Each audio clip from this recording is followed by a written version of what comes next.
Assalamualaikum warahmatullahi wabarakatuh. Selamat pagi, salam sejahtera untuk kita semua. Pertama kali saya mengucapkan selamat datang dan selamat bergabung kepada mahasiswa baru Fakultas Ilmu Pengetahuan Budaya Universitas Indonesia Angkatan 2020, jenjang sarjana dan jenjang pasca sarjana. Tahun ini kita pertama kali menyelenggarakan penyambutan secara virtual disebabkan keterbatasan aktivitas akibat pandemi COVID-19 yang belum usai sampai pada hari ini. Namun demikian, keterbatasan ini tidak membuat kita terhambat melakukan berbagai aktivitas, khususnya perkuliahan yang akan kita mulai pada hari Senin, tanggal 14 September 2020 yang akan datang. Saudara-saudara, sesuai dengan isi pesan dalam sambutan Rektor pada pembukaan PKKMB hari Senin yang lalu, saya pun ingin mengulangi pesan penting kepada Anda sekalian, agar Anda optimistis dalam menjalankan perkuliahan meskipun tantangan yang dihadapi tidak ringan. Kami sebagai pengelola telah mengupayakan banyak hal agar tantangan-tantangan perkuliahan secara daring yang akan saudara lakukan bisa menjadi lebih mudah dan menyenangkan untuk dijalankan. Saya membayangkan dalam perjalanannya nanti, kita akan menciptakan tidak saja kebiasaan baru, tetapi juga resiliensi budaya yang bersumber dari kekuatan-kekuatan kolektif kita sebagai sivitas FIB Universitas Indonesia, dan tentunya sebagai bagian dari bangsa Indonesia. Resiliensi budaya inilah yang akan kita gunakan untuk menghadapi realitas kehidupan dengan berbagai krisis yang tidak pernah terbayangkan, belum pernah diprediksi, dan bisa muncul kapanpun di tengah-tengah kita. Beberapa tahun lalu, sebelum wabah COVID-19 melanda, FIB UI sudah membahas satu tema besar yang menjadi proyeksi visi fakultas ini, yaitu tentang kesiapan kita menghadapi revolusi industri 4.0, di mana kehidupan manusia akan berjalan dalam lintasan baru berbasis digital. Tahun lalu, saat peringatan Dies Natalis ke-80 FIB UI, kami membayangkan bahwa digitalisasi itu justru akan menghubungkan manusia tanpa batas, atau apa yang kita sebut sebagai konektivitas budaya. Tidak perlu waktu lama, ternyata kita memang masuk menjalani proses kehidupan yang membuat kita harus berhadapan dengan digitalisasi dan terhubung secara virtual. Menghadapi realitas baru ini yang menuntut kita harus sangat ketat menjaga kebersihan dan kesehatan diri pribadi, keluarga, dan komunitas.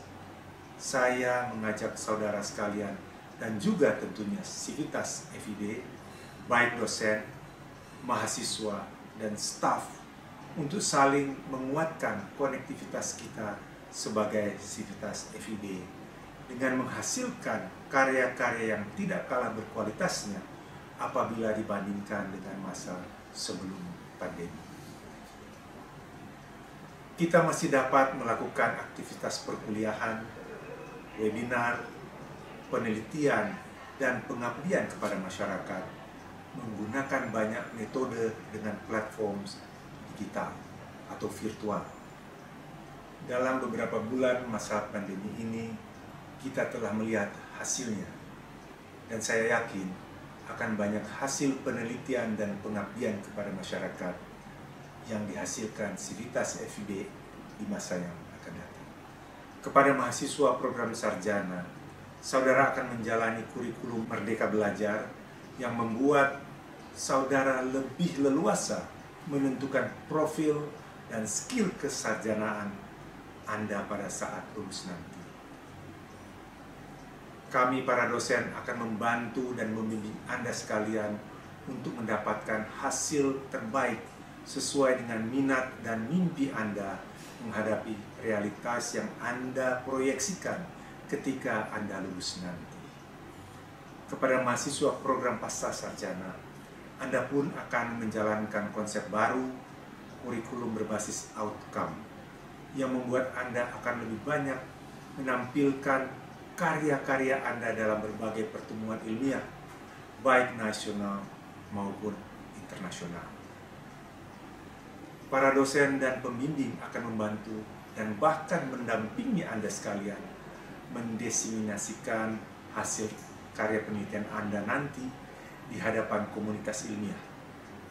Karya-karya ini juga kami harapkan dapat memberikan kontribusi kepada masyarakat untuk membantu menyelesaikan sebagian persoalan hidup masyarakat kita saat ini. Dengan demikian, secara kolektif, kita sebagai Civitas FIB hadir dan dirasakan manfaatnya oleh masyarakat sesuai dengan kepakaran yang kita miliki, yaitu ilmu pengetahuan budaya. Hal-hal inilah yang akan menjadi sumber-sumber kekuatan kita sebagai komunitas ilmiah dan komunitas bangsa untuk membangun sebuah resiliensi budaya di tengah realitas baru. Tidak saja soal digitalisasi hampir semua aspek kehidupan, tetapi juga menghadapi krisis-krisis pandemi yang bisa muncul kapan saja tanpa diduga sebelumnya.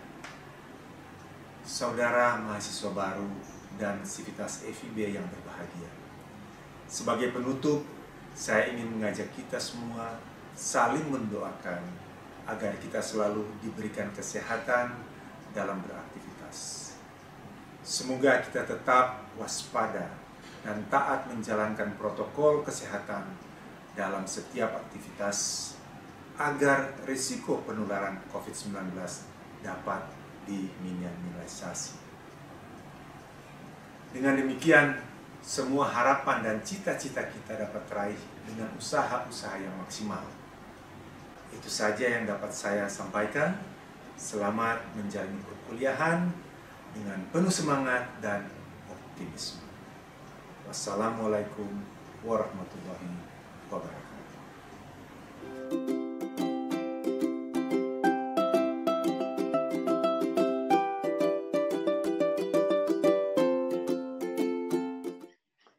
Selamat datang di Fakultas Ilmu Pengetahuan Budaya Universitas Indonesia.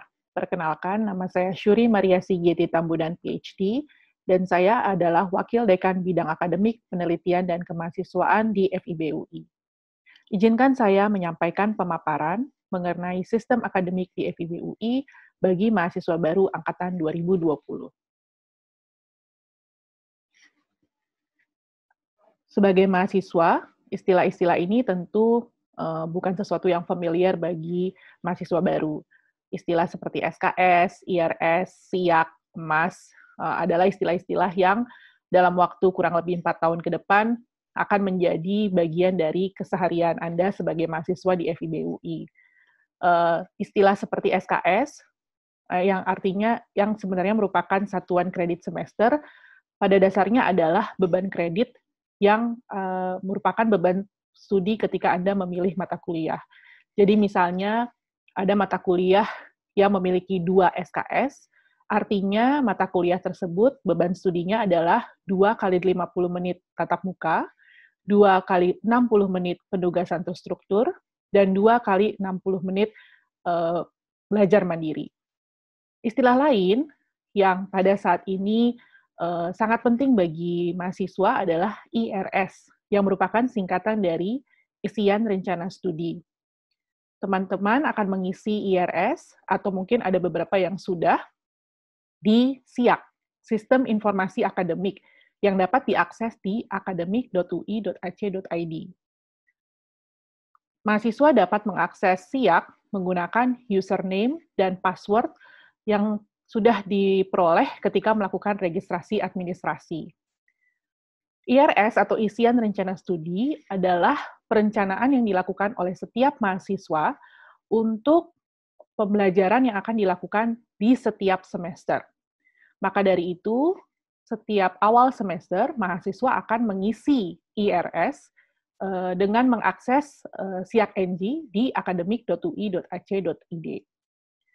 Istilah lain yang juga merupakan bagian dari proses pembelajaran di FIB UI adalah EMAS. EMAS adalah E-Learning Management System yang akan digunakan terutama di semester ganjil 2020-2021 ketika semua pembelajaran akan dilakukan secara daring. Mahasiswa dapat mengakses EMAS di emas.ui.ac.id dan bisa mengaksesnya dengan menggunakan username serta password seperti yang digunakan di SIAK atau di academic.ui.ac.id. Istilah-istilah ini mungkin adalah hal yang baru bagi para mahasiswa angkatan 2020. Sebagai mahasiswa, Anda dapat menelusuri, mencari informasi mengenai hal-hal yang tadi sudah saya jelaskan dengan melihat misalnya situs-situs resmi dari universitas maupun dari fakultas, dapat juga mencari informasi dari program studi, misalnya dari ketua program studi, dari para dosen, dari pembimbing akademik maupun dari senior-senior Anda. Sebagai mahasiswa di program sarjana, seorang mahasiswa akan dinyatakan lulus dan mendapatkan gelar sarjana apabila mahasiswa tersebut sudah memperoleh 144 SKS. Mahasiswa dapat mengambil sebanyak-banyaknya 160 SKS. Jadi untuk lulus minimal 144 dan bisa maksimal mengambil 160 SKS. Masa studi untuk program sarjana dapat ditempuh minimal dalam waktu 7 semester atau 3,5 tahun dan maksimal 12 semester atau 6 tahun. Setiap semester mahasiswa akan mendapatkan IP, yaitu indeks prestasi, yang merupakan nilai rata-rata dari semua nilai mata kuliah yang diambil di semester tersebut. Ada dua istilah untuk IP. Yang pertama adalah indeks prestasi semester, yaitu indeks prestasi yang Anda dapatkan setiap akhir semester. Ada juga indeks prestasi kumulatif, yang merupakan rata-rata dari indeks prestasi setiap semester yang sudah Anda jalani. Seperti saya jelaskan sebelumnya, penting bagi seorang mahasiswa untuk melakukan rencana studi. Dalam rencana studi itu harus dipertimbangkan berapa banyak mata kuliah yang akan diambil di setiap semester. Indeks prestasi Anda setiap semester akan menentukan berapa jumlah SKS yang bisa Anda ambil setiap semesternya. Sebagai contoh, apabila di semester 3, sesuai dengan struktur kurikulum, setiap mahasiswa harus mengambil minimal 22 SKS untuk semua mata kuliah wajib yang ditawarkan, maka untuk bisa mengambil 22 SKS, mahasiswa harus mendapatkan indeks prestasi semester sebesar 3,0, minimal 3,0, supaya bisa mengambil kurang lebih 21 SKS. Nah, apabila di semester 3 jumlah SKS mata kuliah wajib adalah 22 SKS, dan Anda di semester sebelumnya tidak bisa mendapatkan IP 3,0, misalnya Anda mendapatkan indeks prestasi semesternya hanya 2,8, maka Anda hanya dapat mengambil 18 SKS di semester berikutnya. Konsekuensinya, dari total 22 SKS yang harusnya diambil, Anda harus mengorbankan 1 atau bahkan 2 mata kuliah wajib. Ini berarti Anda akan menambah masa studi. Anda tidak bisa lulus tepat waktu. Maka dari itu, kami tekankan kembali, penting sekali bagi mahasiswa untuk selalu merencanakan studinya dan selalu melihat potensi atau mata kuliah apa saja yang harus diambil di semester berikutnya. Selain itu, sebagai mahasiswa, Anda berhak mengajukan cuti akademik. Sekurang-kurangnya 1 semester dan sebanyak-banyaknya 2 semester. Cuti akademik dapat diambil secara berurutan ataupun tidak. Akan tetapi, cuti akademik hanya diberikan kepada mahasiswa yang sudah mengikuti kegiatan akademik sekurang-kurangnya 2 semester, kecuali untuk alasan khusus. Jadi bagi teman-teman angkatan 2020 yang sekarang akan masuk semester 1, Anda baru boleh mengajukan cuti akademik di semester 3. Jadi mahasiswa semester 1 dan semester 2 belum diizinkan untuk mengajukan cuti akademik kecuali ada alasan khusus, misalnya sakit. Selain itu, sebagai bagian dari rencana studi, mahasiswa juga wajib melakukan bimbingan studi. Setiap mahasiswa akan mendapatkan satu pembimbing akademik, satu PA. Jadi nanti ada dosen yang akan ditugaskan menjadi pembimbing akademik Anda.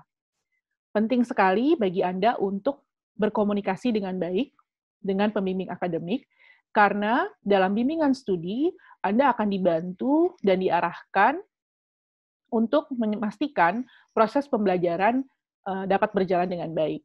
Akan tetapi, saya juga perlu menekankan bahwa sebagai mahasiswa yang sudah dewasa, tanggung jawab penuh ada di tangan Anda sebagai seorang mahasiswa, bukan di tangan pembimbing akademik.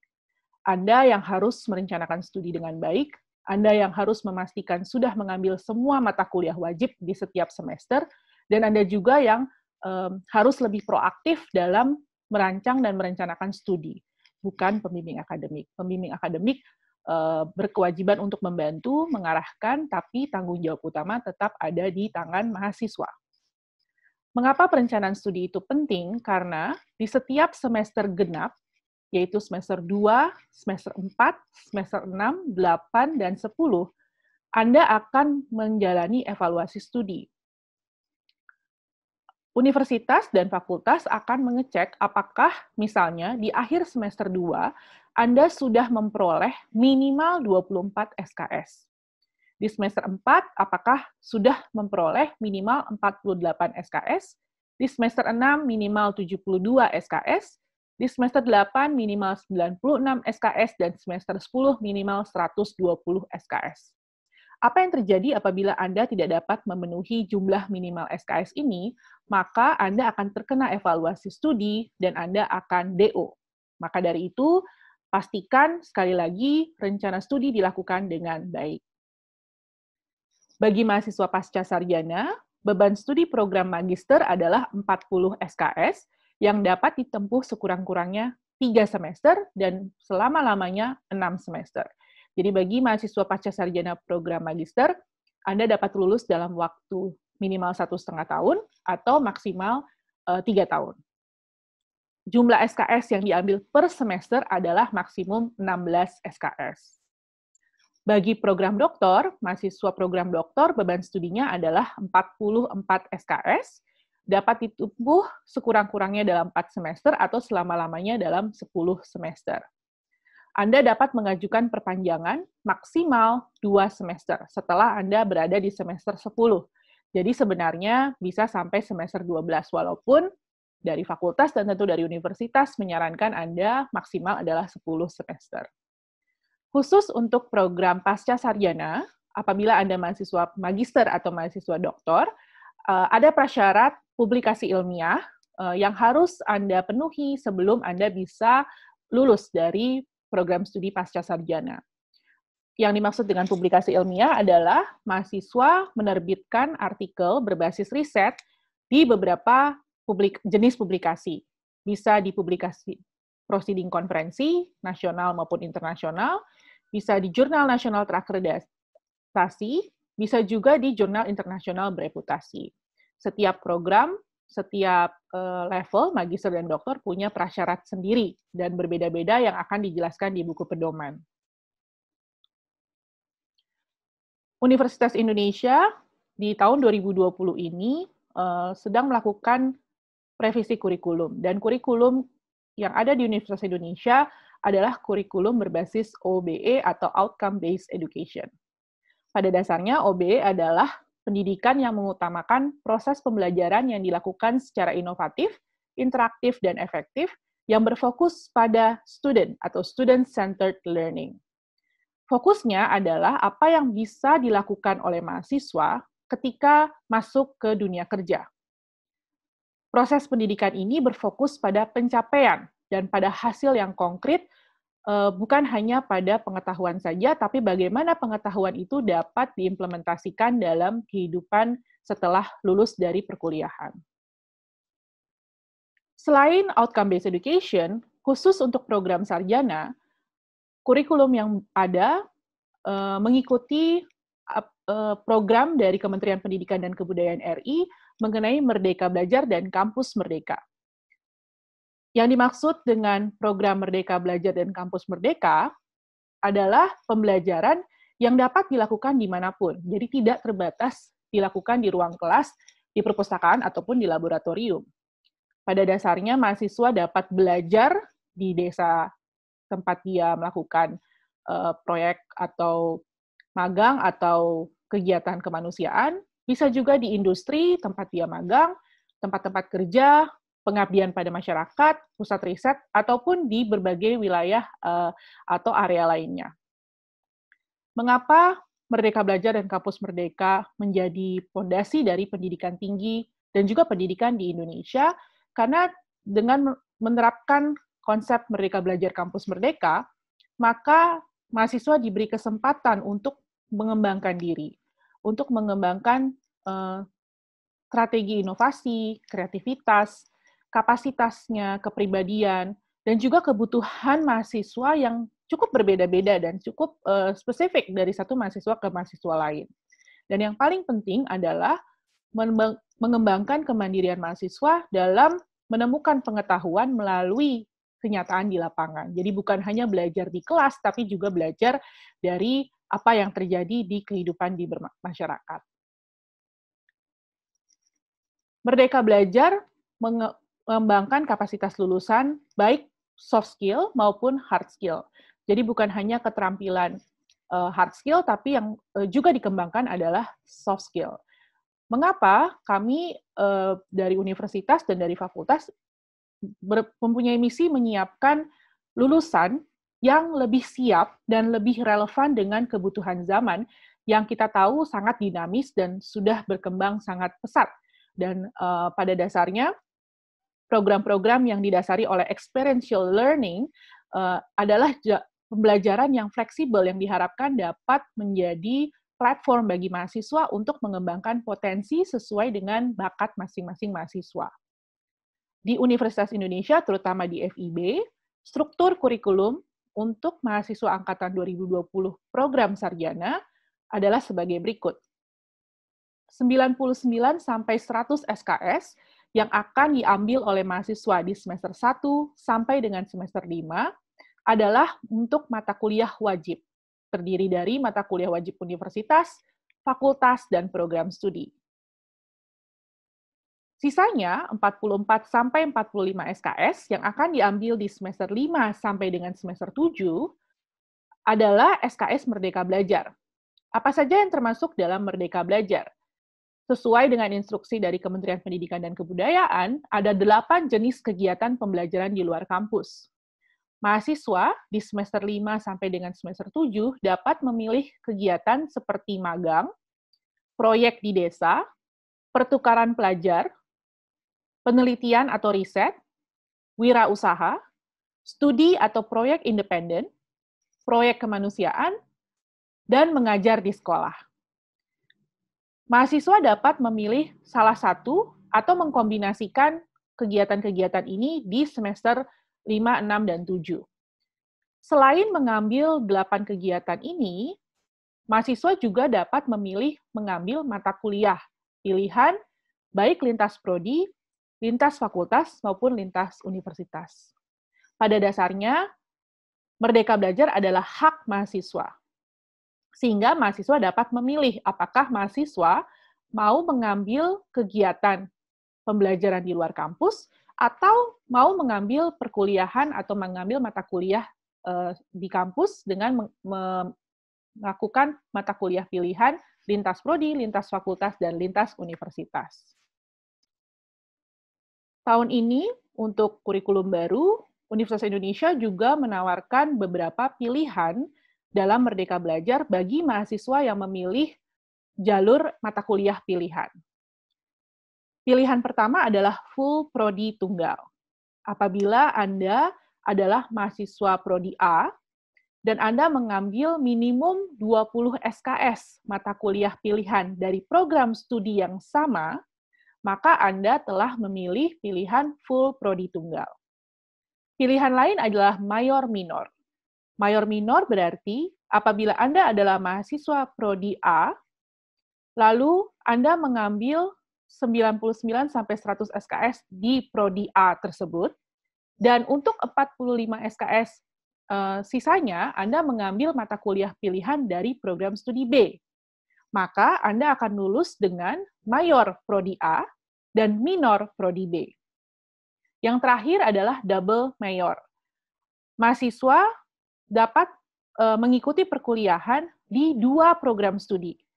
Pada dasarnya, untuk double mayor, mahasiswa harus mengambil semua mata kuliah wajib di program studi A, sebesar tadi 99 sampai 100 SKS, dan mengambil semua mata kuliah wajib di program studi B, sehingga mahasiswa dapat lulus dengan minimum capaian pembelajaran dari 2 program studi. Tapi tentu untuk double mayor, karena harus mengambil mata kuliah wajib dari 2 program studi yang berbeda, maka masa studinya tentu akan lebih lama dibandingkan yang mengambil pilihan lain.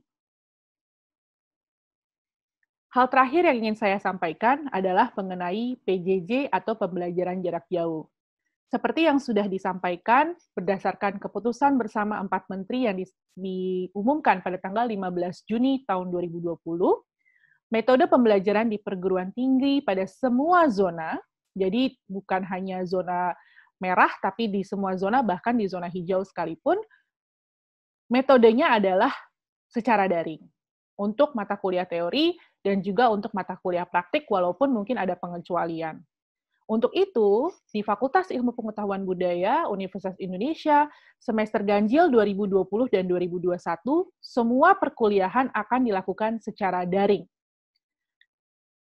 Sebagai mahasiswa baru, tentu hal ini hal yang baru bagi Anda, karena walaupun di setengah semester ketika Anda di kelas 12, Anda sudah melakukan PJJ karena pandemi, tentu PJJ di perguruan tinggi, format dan strukturnya berbeda dengan apa yang Anda sudah lakukan di SMA. Untuk itu, penting bagi Anda untuk mempelajari beberapa aspek tentang PJJ. Pada dasarnya PJJ atau pembelajaran jarak jauh adalah proses pembelajaran yang memanfaatkan teknologi informasi untuk memfasilitasi proses pembelajaran. Ada 2 jenis mode pembelajaran dalam PJJ. 1 adalah sinkronus, 2 adalah asinkronus. Sinkronus artinya pengajar dan mahasiswa berada di tempat yang sama dalam waktu bersamaan. Jadi apabila nanti dosen Anda menggunakan live meeting tools seperti Zoom, Google Meet, Microsoft Teams, dan sebagainya, maka mode yang dipilih adalah sinkronus. Asinkronus adalah pembelajaran tidak dilakukan di waktu yang sama. Jadi misalnya ketika dosen menggunakan forum diskusi di learning management system seperti EMAS, yang di mana mahasiswa dapat mengisi forum diskusi itu dalam beberapa hari dan tidak dilakukan dalam waktu bersamaan, maka mode yang dipilih adalah asinkronus. Di UI sendiri, kita sudah punya Learning Management System, yaitu EMAS, tadi saya sudah sebutkan di awal, dan Anda dapat mengaksesnya di emas.ui.ac.id. Saran saya, sebelum perkuliahan dimulai, Anda dapat mencoba mempelajari tentang bagaimana cara menggunakan EMAS. Universitas Indonesia sudah menyediakan beberapa video tutorial tentang penggunaan EMAS. Anda dapat mengaksesnya di pjj.ui.ac.id. Saya ulangi, pjj.ui.ac.id. Di dalam situs ini sudah ada panduan penggunaan EMAS. Atau kalau Anda ingin mencoba menggunakan EMAS, ada kelas EMAS dasar.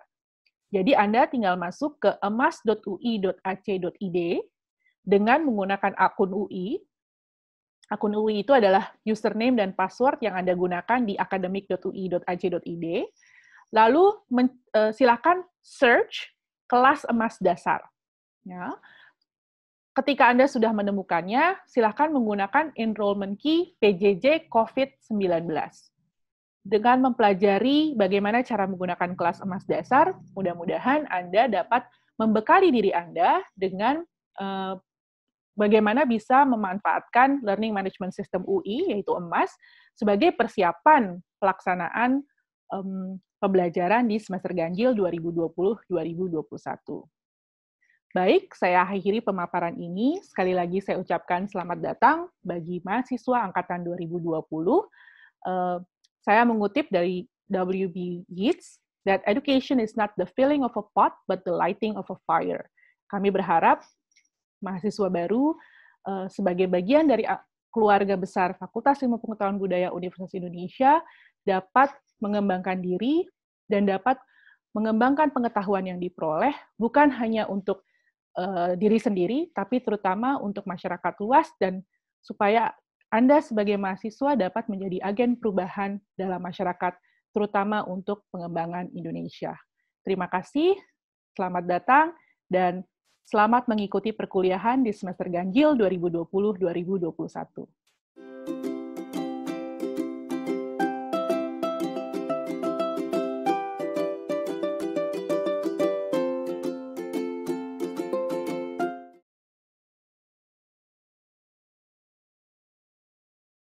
Assalamualaikum warahmatullahi wabarakatuh.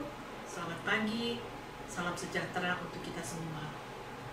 Saya mengucapkan selamat datang dan selamat bergabung kepada mahasiswa baru Fakultas Ilmu Pengetahuan Budaya Universitas Indonesia Angkatan 2020, jenjang sarjana dan pasca sarjana.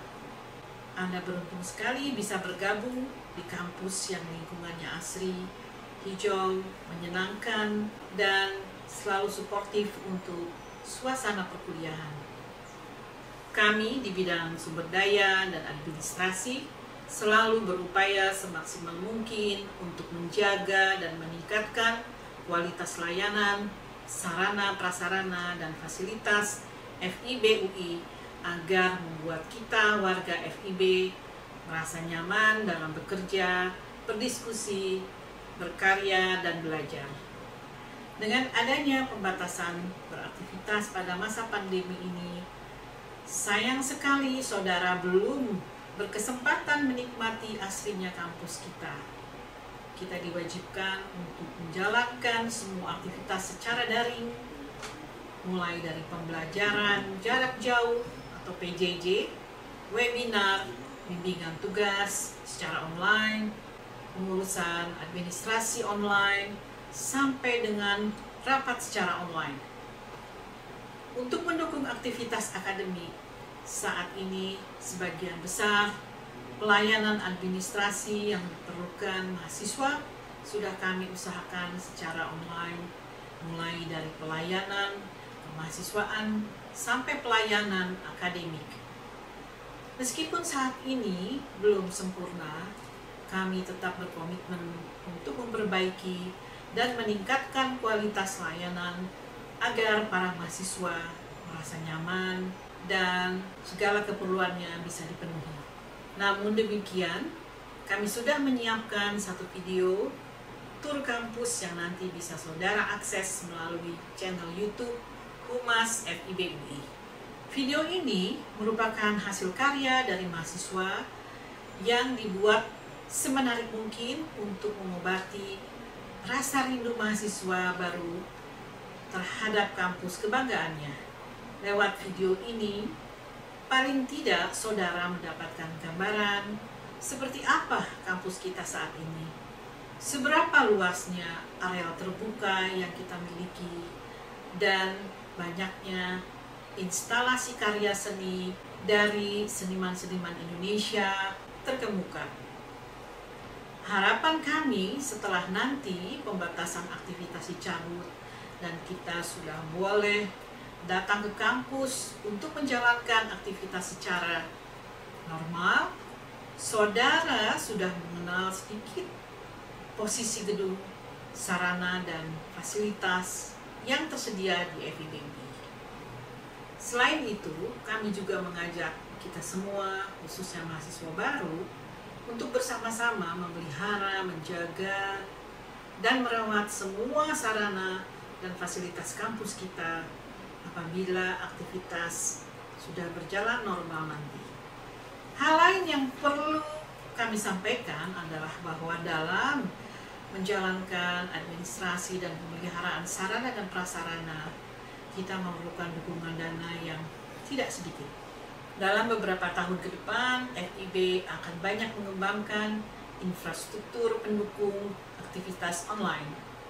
Oleh karena itu, kami sangat berharap saudara turut mendukung rencana kami dalam kegiatan pemeliharaan dan pengembangan sarana dan fasilitas FIB ini, yang sampai saat ini masih banyak didukung oleh Universitas Indonesia. Selamat belajar dengan penuh semangat dan selamat menempuh fase baru dalam kehidupan saudara. Dengan biaya kuliah standar negeri, Anda dapat menikmati rasa kampus terbaik di Indonesia. Wassalamualaikum warahmatullahi wabarakatuh. Terima kasih.